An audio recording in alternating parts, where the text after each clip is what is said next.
दोस्तों आज मैं आपको बताने वाला हूँ एक्सेल के बहुत ही इम्पोर्टेंट फार्मूलों के बारे में जो कि हैं काउंट के फार्मूले।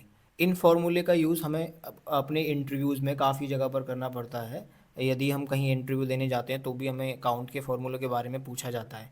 तो आज हम जानते हैं काउंट के फार्मूलों के बारे में, जिसमें हमारे पास काफ़ी सारे फार्मूले हैं। यहाँ पर टोटल हमारे पास इस समय 5 फार्मूले हैं। इसमें सबसे पहला है काउंट, फिर उसके बाद है काउंट ए, फिर आता है हमारा काउंट ब्लैंक, और उसके बाद दो इम्पोर्टेंट फार्मूले और होते हैं, काउंट इफ़ और एक काउंट इफ्स। इन फार्मूले का हम यूज़ समझते हैं। तो सबसे पहले हम ये ऊपर के 3 फार्मूले जो हैं काउंट, काउंटर, काउंट ब्लैंक, इन तीनों फार्मूले को देखते हैं कि इनका यूज़ क्या होता है, किस तरीके से हम इनका यूज कर सकते हैं। तो चलिए देखते हैं। तो हमारे पास आप देख सकते हैं यहाँ पर कुछ हमारे पास नंबर दे रखे हैं, कुछ नंबर और लेटर दोनों दे रखे हैं, टेक्स्ट दे रखा है। और आप देख सकते हैं हमारे पास तीसरा जो कॉलम है उसमें हमारे पास नंबर और कुछ ब्लैंक सेल दे रखे हैं। तो हम देखते हैं कि ये जो 3 फार्मूले हैं किस फार्मूले का क्या यूज है। सबसे पहले हम लगाते हैं काउंट का फार्मूला।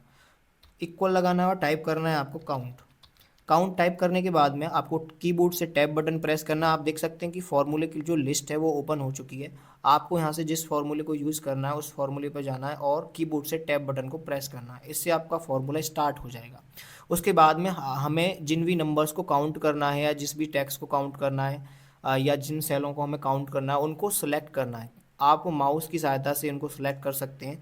फिर कीबोर्ड से हमें शिफ्ट के साथ में जीरो प्रेस करके यानी कि ब्रैकेट को बंद करना है और एंटर बटन प्रेस करना है। आप देख सकते हैं कि ये जो टोटल हमने जो सेल सिलेक्ट किए हैं वो 11 हैं, यानी कि आप देख सकते हैं यहाँ पर टोटल 11 सेल दे रखे आए हैं।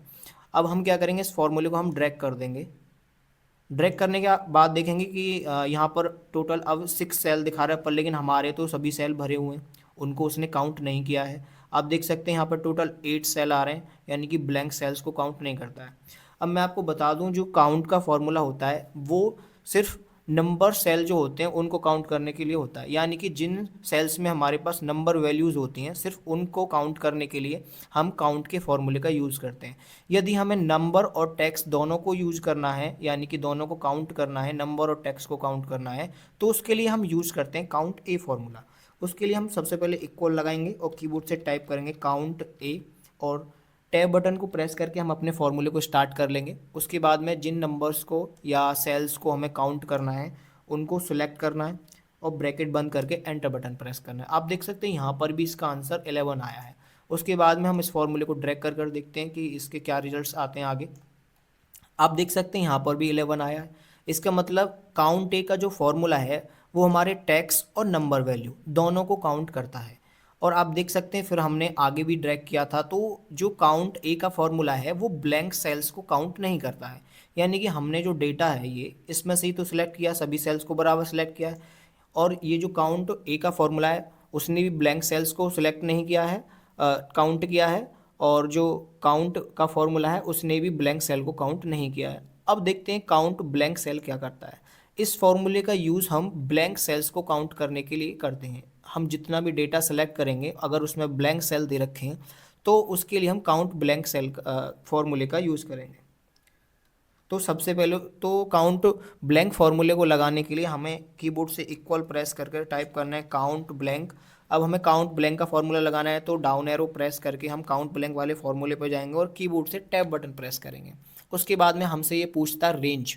तो रेंज में हम इन नंबर्स को या जिस भी डेटा में से हमें ब्लैंक सेल्स को काउंट करना है उनको सिलेक्ट करना है, ब्रैकेट को बंद करके एंटर बटन प्रेस करना है। आप देखेंगे कि यहाँ पर आता है जीरो, यानी कि हमने जो डेटा सेलेक्ट किया है, रेंज सेलेक्ट करी है, उसमें कोई भी ब्लैंक सेल नहीं है। अब हम इस फॉर्मूले को ड्रैग करते हैं, देखते हैं क्या रिजल्ट्स आते हैं इनके। आप देख सकते हैं यहाँ पर भी इसका जीरो आया है, क्यों? क्योंकि इसमें कोई ब्लैंक सेल है ही नहीं।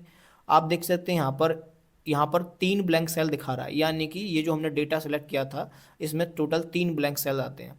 देखिए यहाँ पर एक ये ब्लैंक सेल हो गया, दूसरा ये हो गया और तीसरा ये हो गया। टोटल इसमें कितने ब्लैंक सेल हो गए? 3 ब्लैंक सेल हो चुके हैं। तो इस तरीके से हम इन फॉर्मूले का यूज कर सकते हैं। मैं यहाँ पर आपको लिख कर बता देता हूँ कि किस फॉर्मूले का क्या यूज होता है, कैसे करते हैं। जैसे कि काउंट का फॉर्मूला है उसका यूज करते हैं हम सिर्फ नंबर्स के लिए। और काउंट ए का जो फॉर्मूला होता है वो होता है नंबर्स, उसके साथ में टेक्स्ट के लिए भी। आप देख सकते हैं काउंट ब्लैंक का जो फॉर्मूला है वो सिर्फ ब्लैंक सेल्स को काउंट करने के लिए होता है, तो हम यहाँ पर लिख देते हैं ओनली काउंट ब्लैंक सेल्स।